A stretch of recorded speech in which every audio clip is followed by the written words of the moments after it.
हरि ओम।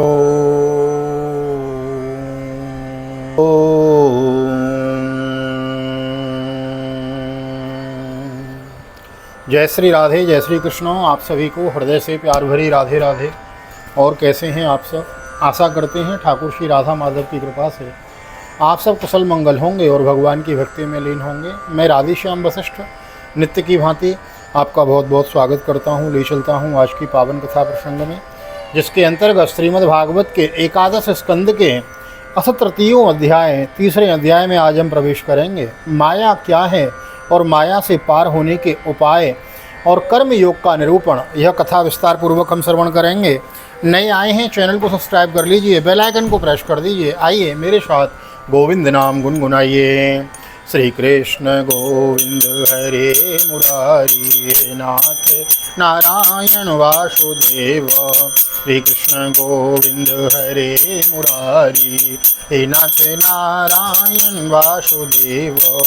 हे नाथ नारायण वासुदेव, हे नाथ नारायण वासुदेव। श्री कृष्ण गोविंद हरे मुरारी, हे नाथ नारायण वासुदेव। नारायणं नमस्कृत्य नरच्चैव नरोत्तमं देवीं सरस्वतीं व्यासं ततो जयमुदीरयेत्। कृष्णाय वासुदेवाय हरये परमात्मने प्रणतः क्लेशनाशाय गोविन्दाय नमो नमः। ओं नमो भगवते वासुदेवाय। श्रीमद्भागवत महापुराणम् एकादश स्कन्ध तृतीयोऽध्यायो। राजोवाच। परस्य विष्णुरीशस्य मायानमपि मोहिनीं, मायां वेदितुमिच्छामो भगवन्तो ब्रुवन्तु नः। राजा निमि ने पूछा, भगवान सर्वशक्तिमान परम कारण विष्णु भगवान की माया बड़े बड़े मायावियों को भी मोहित कर देती है और उसे कोई पहचान नहीं सकता, और आप कहते हैं कि भक्त उसे देखा करता है। अतः अब मैं उस माया का स्वरूप जानना चाहता हूँ, आप लोग कृपा करके बतलाइए। नानुतृप्ये जो संयुष्मद बचो हरि कथामृतम संसार तापन स्तप्तो मर्त्यस्तत्तापभेकजम। योगीश्वरों, मैं एक मृत्यु का शिकार मनुष्य हूँ। संसार की तरह तरह के तापों ने मुझे बहुत दिनों से तपा रखा है। आप लोग जो भगवत कथा रूप का अमृत पान करा रहे हैं, वह उन तापों को मिटाने की एकमात्र औषधि है। इसलिए मैं आप लोगों की इस वाणी का सेवन करते करते तृप्त नहीं होता। आप कृपया और कहिए। अंतरिक्षोवाच। एवैर्भूतानि भूतात्मा महाभूतिर्महाभुजो ससर्जोच्चावचान्यादियो स्वमात्रात्मा प्रसिद्ध है। एवं सृष्टानि भूतानि प्रविष्ट पंचधातुवे एकदा दशदात्मानं विभंजन्जुषते गुणान् गुणैर्गुणान् स भुञ्जानम् आत्मप्रद्योतते प्रभो। मन्यमान इदं सृष्टम् आत्मनामेव सज्जते। कर्माणि कर्म वे कुर्वन् सन्निमित्तानि देहभृत् तत्तत्कर्म फलं गृह्णन् ब्रह्मति यः सुखेतरम्।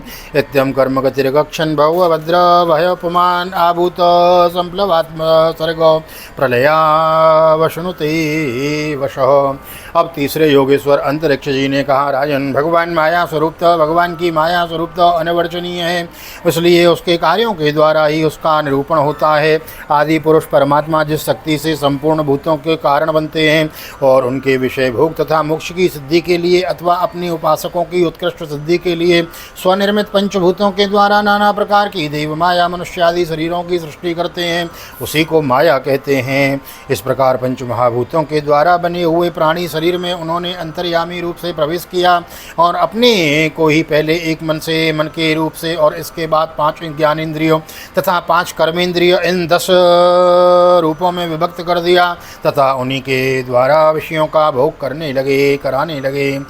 वह देहाभिमानी जीव अंतर्यामी के द्वारा प्रकाशित इंद्रियों के द्वारा विषयों का भोग करता है और इस पंचभूतों के द्वारा निर्मित शरीर को आत्मा अपना स्वरूप मानकर उसी में आसक्त हो जाता है।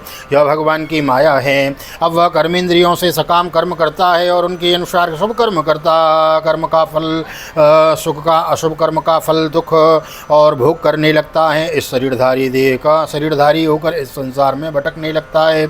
वह भगवान की माया है। इस प्रकार यह जीव ऐसी अनेक अमंगलमय कर्म गतियों को, उनके फलों को प्राप्त होता है और महाभूतों के प्रलय पर्यंत विवश होकर जन्म के बाद मृत्यु और मृत्यु के बाद जन्म को प्राप्त होता रहता है। यह भगवान की माया है। धातुप्लव आसन्ने व्यक्तं द्रव्य गुणात्मकम् अनादि निधन कालो यव्यक्ताकायपकर्षितो यव्यक्ताकायापकर्षते कर्षति शतवर्षां यनावृष्टिर्वर्षत्युल्बणा भवि तत्कालोपचितोष्णार्को लोकास्त्रीन् प्रतिपिष्यति पातालोतलमारभ्य संकर्षणमुखानलो दहन्नूर्ध्वसको विश्वग्वर्धते वायुनैऋते शांवर्तको मेघगणो वर्षति स्म शतं समाधाराभिरहस्तविस्तहस्ताभिर्लीयते सलिले विराटो ततो विराजमुत्सृज्यो वैराज पुरुषो नृपो व्यक्तं विशति सूक्ष्मं निरन्दनो यवानलो वायुनो यद्गन्धाभूसलिला वायकल्पते सलिलं तदभूधृतरसं ज्योतिर्दृष्टवायोपकल्पते यतरूपं तु तमसा वायो ज्योति प्रलीयते यतस्पर्शोऽम्बकासेन वायुर्नभसि लीयते कालात्मना यतगुणं नभो आत्मा निलीयते इंद्रियाणि मनोबुद्धि स वैकारिक नृप प्रविशन्ति अहंकारं स्वगुणैर्यमात्मनि। जब पंचभूतों के प्रलय का समय आता है तब अनादि और अनंत काल स्थूल तथा सूक्ष्म द्रव्य और गुणरूप इस समस्त व्यक्त सृष्टि को अव्यक्त की ओर उसके मूल कारण की ओर खींचता है। यह भगवान की माया है। उस समय पृथ्वी पर लगातार 100 वर्ष तक भयंकर सूखा पड़ता है, वर्षा बिल्कुल नहीं होती। प्रलय काल की शक्ति से सूर्य की उष्णता और भी बढ़ जाती है और वे तीनों लोकों को तपाने लगते हैं। यह भगवान की माया है। उस समय शेषनाग संकर्षण के मुँह से आग की प्रचंड लपटें निकलती हैं और वायु की प्रेरणा से वे लपटें पाताल लोक से जलाना आरंभ करती हैं तथा और भी ऊंची ऊंची होकर चारों ओर फैल जाती हैं।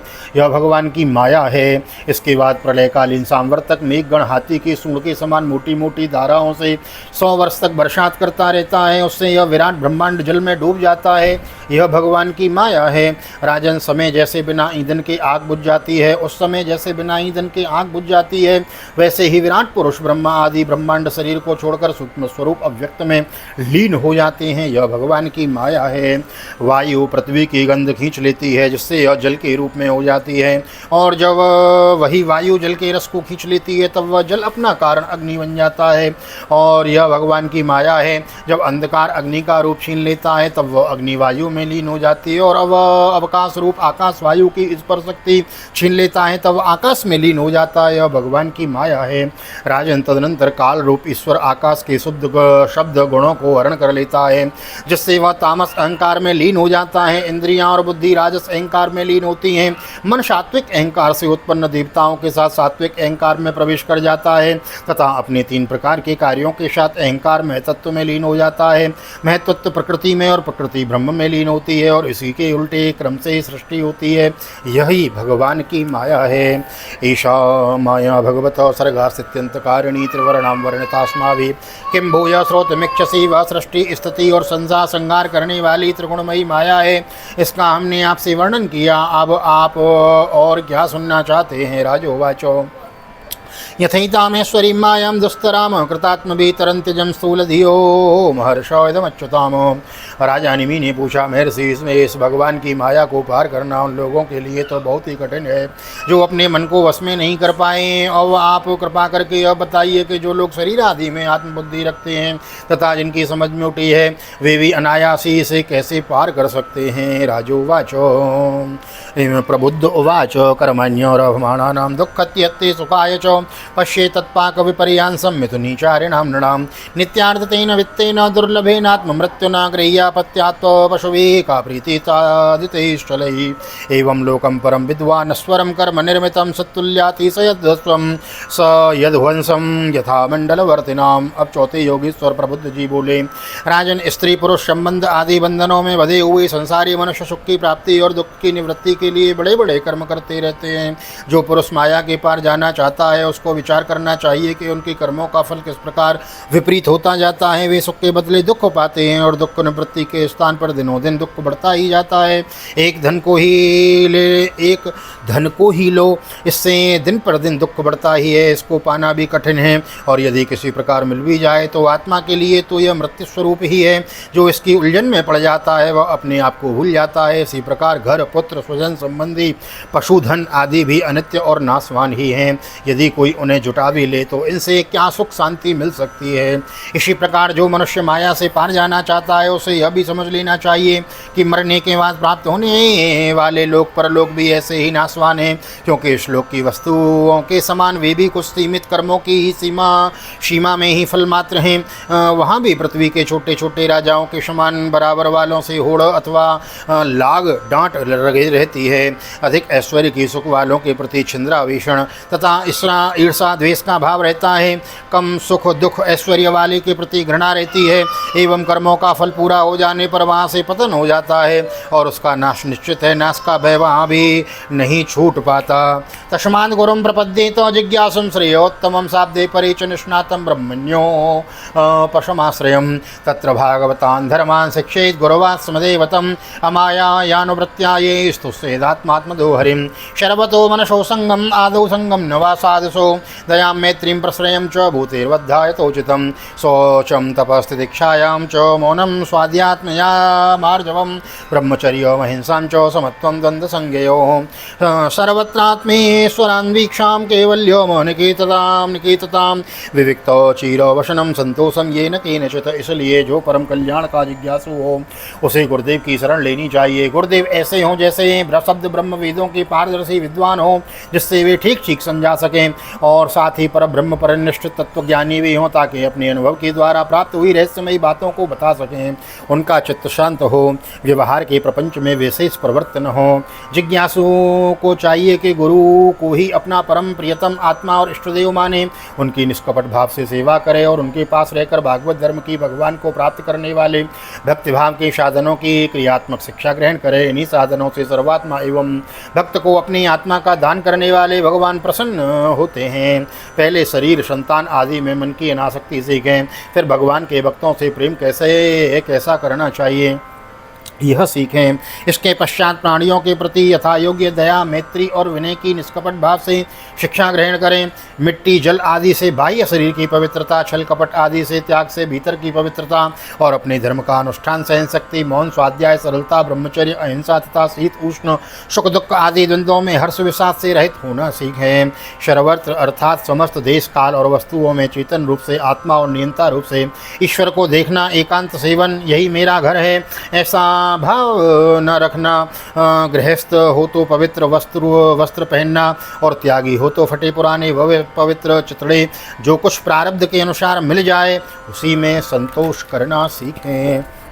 श्रद्धां भागवते शास्त्रे निंदामन्यत्र चापि मनोवाक्कर्मदंडं च सत्यं समदमावपेः श्रवणं कीर्तनं ध्यानं हरेरद्भुतकर्मणा जन्मकर्म गुणानां च तदर्थे कलचेष्टताम् इष्टं दत्तोदपो जप्तं वृत्तं यच्चात्मना प्रियं दारान् सुतान् गृहान् प्राणान् यत्परस्मै निवेदनम् एवं कृष्णात्मनाथेषु मनुष्येषु च सौहृदं परिचर्यां चोभयत्र सहस्रो न साधसो परस्परानुकथनं पावनं भगवद्य समितो रति मितुर्दृष्टिर्निवृत्त मृत्यात्मनः स्मरन्त स्मारयन्तश्च मितोदो गौगहरं हरिं भक्त्या संज्ञातया भक्त्या बिभ्रति युत पुलकां तनुम्।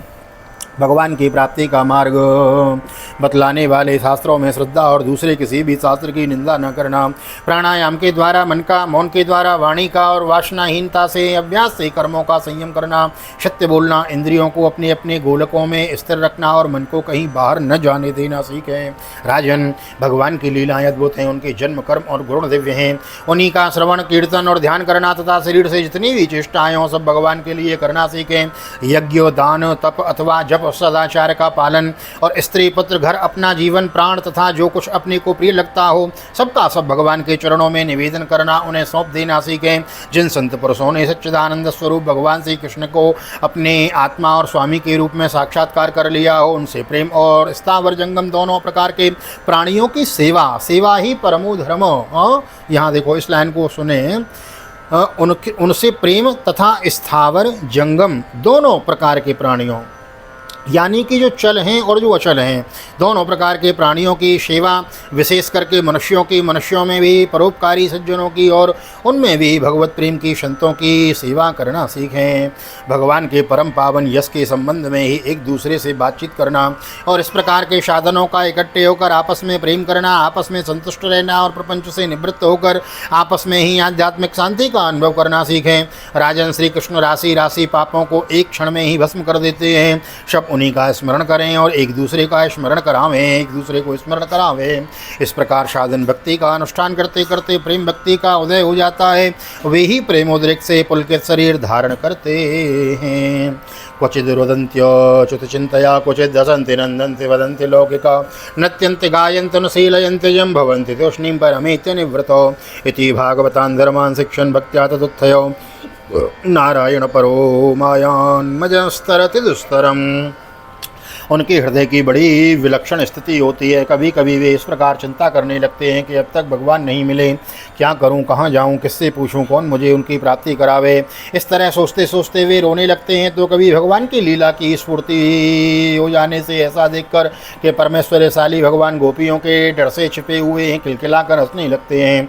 कभी कभी उनके प्रेम और दर्शन की अनुभूति से आनंद मग्न हो जाते हैं। तो कभी लोकगीत लोकातीत भाव में स्थित होकर भगवान के साथ बातचीत करने लगते हैं। कभी मानो उन्हें सुना रहे हो, इस प्रकार उनके गुणों का गान छेड़ देते हैं। और कभी नाच नाच कर उन्हें रिझाने लगते हैं। कभी कभी उन्हें अपने पास न पाकर इधर उधर ढूंढने लगते हैं। तो कभी कभी उनसे एक होकर उनकी सन्निधि में स्थित होकर परम शांति का अनुभव करते हैं और चुप हो जाते हैं। राजन, जो इस प्रकार भगवत धर्मों की शिक्षा ग्रहण करता है, उसे उनके द्वारा नारायण के परायण होकर उस माया के अनायास ही पार कर जाता है, जिसके पंजे से निकलना बहुत ही कठिन है। राजोवाचो नारायण विधानस्य ब्रह्मणा परमात्मनो निष्ठामहर्तम नो वक्तुम सूर्यम यूयमे ब्रह्मवित्तमो। राजा निमि ने पूछा, महर्षि हो, आप लोग परमात्मा का वास्तविक स्वरूप जानने वालों में सर्वश्रेष्ठ हैं, इसलिए मुझे यह बतलाइए कि जिस परब्रह्म परमात्मा का नारायण नाम से वर्णन किया जाता है, उनका स्वरूप क्या है। पिप्पलायन उवाचो स्थितियुद्भवत् प्रलय हेतुरहेतुरस्य यद स्वप्न जागर सुषुप्तिषु सद्वहिष्यो देहेन्द्रिया स्वदयानि चरन्ति येन संजीवितानि वे परम नरेंद्र। और पांचवें योगेश्वर पिप्पलायन जी ने कहा, राजन, जो इस संसार की उत्पत्ति, स्थिति और प्रलय का निमित्त कारण और उपादान कारण दोनों ही हैं, बनने वाले भी हैं और बनाने वाले भी, परंतु स्वयं कारण आदि से रहित हैं। जो स्वप्न जागृत और सुषुप्ति अवस्थाओं में उनके साक्षी के रूप में विद्यमान रहता है, उनके अतिरिक्त समाधि में भी ज्यों का त्यों एक रस रहता है, जिसकी सत्ता में से सत्तावान होकर शरीर, इंद्रिय, प्राण और अंतःकरण अपना अपना काम करने में समर्थ होते हैं, उसी परम सत्य वस्तु को आप नारायण समझिए।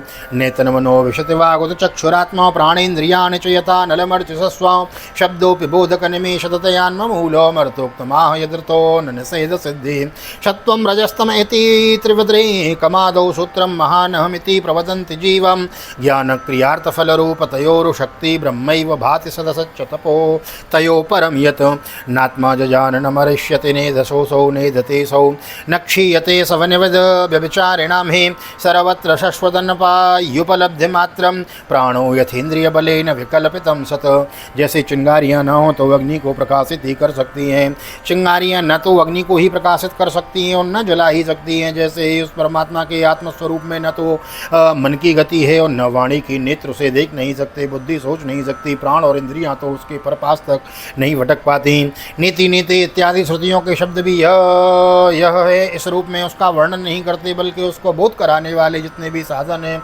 उनका निषेध करके तात्पर्य रूप से अपना मूल निषेध का मूल लक्षित करा देते हैं। क्योंकि यदि निषेध के आधार की आत्मा की सत्ता न हो तो निषेध कौन कर रहा है, निषेध की वृत्ति किसमें है, और उन प्रश्नों का कोई उत्तर ही न हो न रहे, निषेध की तो सिद्धि न हो। जब सृष्टि नहीं थी तब केवल एक वही था, सृष्टि का निरूपण करने के लिए उसी को त्रिगुण सत्वरज और तममयी प्रकार प्रकृति कहकर वर्णन किया गया। फिर उसी को ज्ञान प्रदान होने से, महत्त्व क्रिया प्रदान होने से, सूत्रात्मा और जीव की उत्पत्ति होने से अहंकार के रूप में वर्णन किया गया है। वास्तव में जितनी भी शक्तियाँ हैं, चाहे वे इंद्रियों के अधिष्ठात्री देवताओं के रूप में हो, चाहे इंद्रियों के उनके विषय के अथवा विषयों के प्रकाश के रूप में हो, सबका सब वह ब्रह्म ही है। क्योंकि ब्रह्म की शक्ति अनंत है। कहाँ तक कहूँ, जो कुछ दृश्य अदृश्य कार्य कारण सत्य और असत्य है, सब कुछ ब्रह्म ही है। इसके परे जो कुछ भी है वह ब्रह्म ही है। वह ब्रह्मस्वरूप आत्मा न तो कभी जन्म लेता है और न मरता है, वह न तो बढ़ता है और न घटता ही है। जितने भी परिवर्तनशील पदार्थ हैं, चाहे वे क्रिया संकल्प और उनके अभाव के रूप में ही क्यों न हो, सबके भूत भविष्यत और वर्तमान सत्ता का ही साक्षी है। अब तक देश काल और वस्तु से अपरिच्छिन्न अविनाशी और वह उपलब्धि कराने वाला अथवा उपलब्धि का विषय नहीं है, केवल उपलब्धि स्वरूप ज्ञान स्वरूप है। जैसे प्राण तो एक ही रहता है परंतु स्थान भेद से उसके अनेक नाम हो जाते हैं, वैसे ही ज्ञान एक होने पर भी इंद्रियों के सहयोग से उसके अनेकानेक कल्पना हो जाती है। अंडेषु पेषु सुतरो स्वविनिश्चितेषु प्राणो हि जीवमुपधावति तत्र तत्र शन्ते यदिन्द्रियगणैः यस्य च प्रक्षुप्ते कूटस्थ आसममृते तदनुस्मृतिर्न यर्याब्जनावचरणेन यरोरुभक्त्या चेतो मलानि विदधे विदमेद गुणकर्मजानि तस्मिन् विशुद्धोपलब्धत आत्मतत्त्वं साक्षात् यथा मलदृशो शवितो प्रकाश।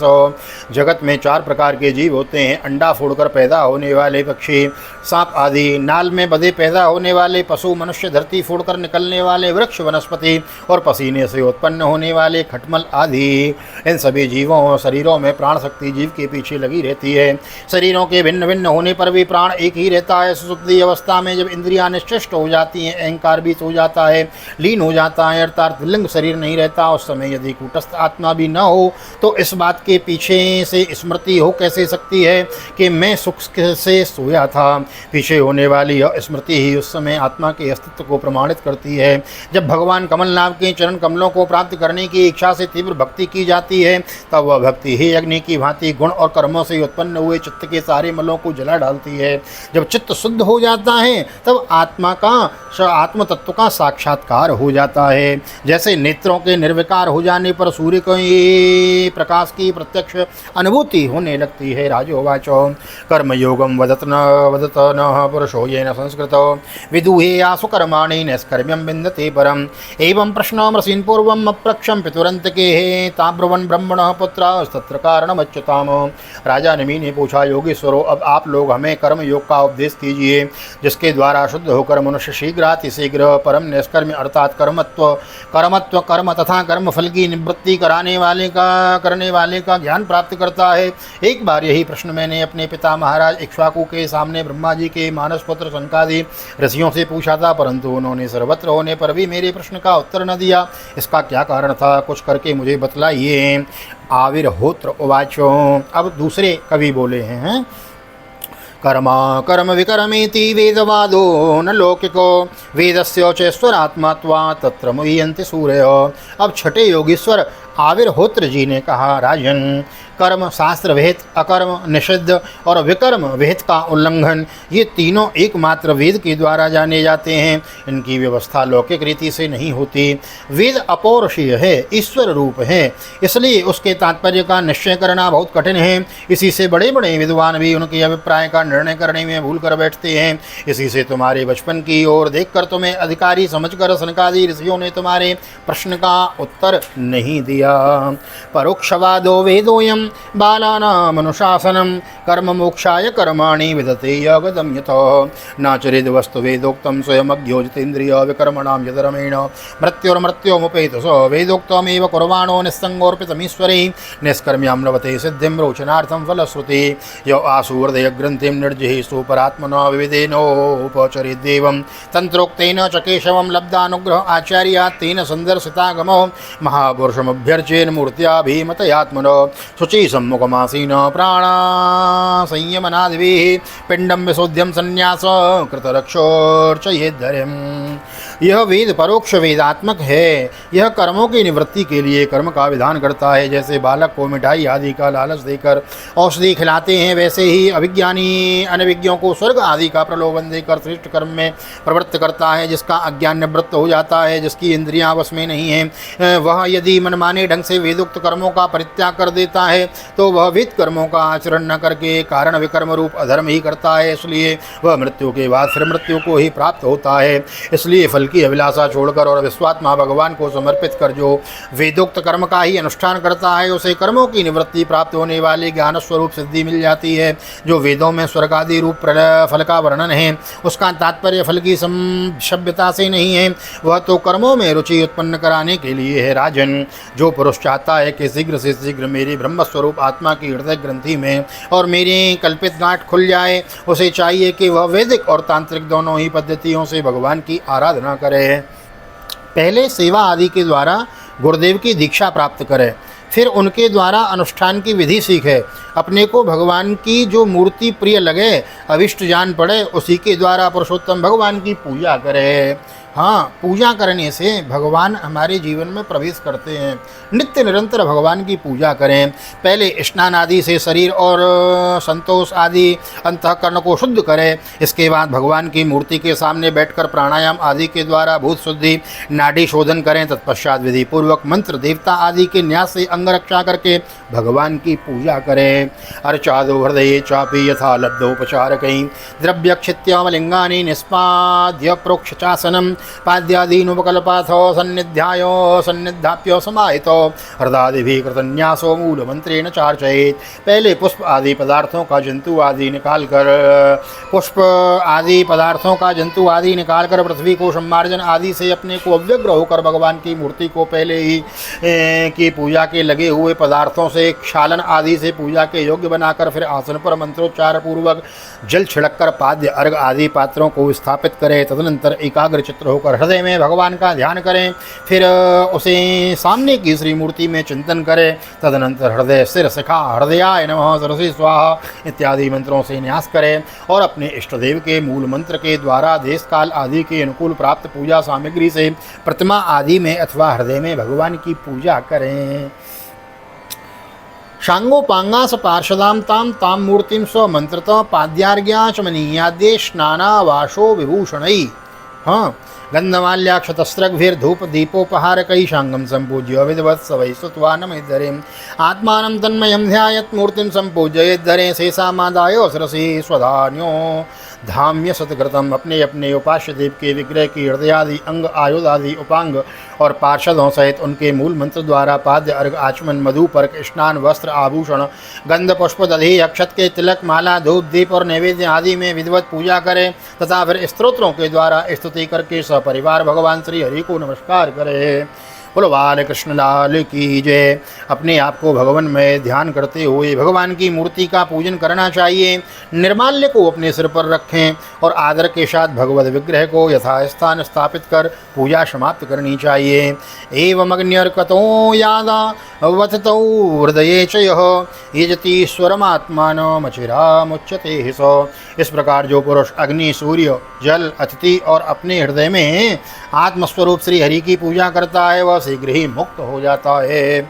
ओम स्वस्त श्रीमद्भागवते महापुराणे पारमहंस्यां संहितायाम् एकादश स्कन्धे तृतीयोत्सव श्री बालकृष्ण चरणार्पणमस्तु। श्री राधाकृष्ण चरणार्पणमस्तु।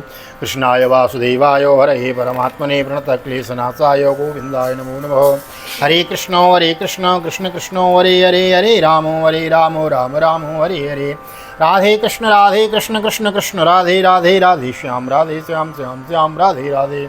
बोल राधा गोविंद भगवान की जय। श्रीमद् भागवत महापुराण की जय। नव योगेश्वरों की जय। श्री जनक जी महाराज की जय। श्री सुखदेव जी महाराज की जय। राजा परीक्षित जी महाराज की जय। राजा रामचंद्र भगवान की जय। श्री हनुमान जी महाराज की जय। गोवर्धन नाथ की जय। यमुने महारानी की जय। वृंदावन बांकी बिहारी लाल की जय। गैया मैया की जय। तुलसी मैया की जय। अपने अपने माता पिता की जय। सद्गुरुदेव भगवान की जय। आज के आनंद की जय। श्री राधे श्री राधे श्री राधे श्याम। जय जय राधे जय जय श्याम। सबको मिले वृंदावन धाम। ऐसी प्रार्थना मेरी ठाकुर जी के चरणों में। और यहाँ तक वीडियो बने हैं तो वीडियो को लाइक कर दीजिए, शेयर कर दीजिए, कमेंट में भागवत भगवान की जय लिख दें में। और नए आए हैं तो चैनल को सब्सक्राइब किए बिना न जाएं। मिलते हैं अगले अध्याय में। चतुर्थो अध्याय में भगवान के अवतारों का वर्णन श्रवण करेंगे। तब तक के लिए श्री धाम वृंदावन भागवत निकेतन मैं राधेश्याम वशिष्ठ ठाकुर जी का दर्शन करते हुए झूला झुलाते हुए आप सभी को हृदय से प्यार भरी जय श्री राधे जय श्री कृष्ण। हरि ओम।